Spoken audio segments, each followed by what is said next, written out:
Պարոն Նազարյան, նախ կրկին անգամ պիտի շնորհակալություն հայտնեմ ձեզ, որ դուք հետևողականորեն ամեն կերպ աջակցում եք բանակին, բանակում եւ ընդհանրապես սահմանին անվտանգության, տեղեկատվական անվտանգության պահպանմանը եւ կարծում եմ այսեն դեպքերից է, որ խոսքը միայն սահմանում տեղի ունեցող իրադարձությունների մասին չէ։ Սա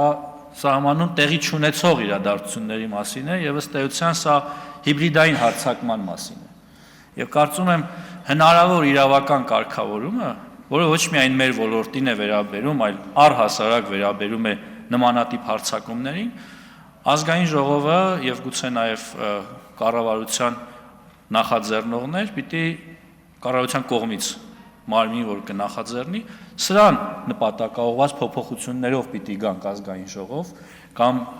ձեզնից ստանանք առաջարկ, որովհետև սա իրապես լուրջ մարտահրավեր է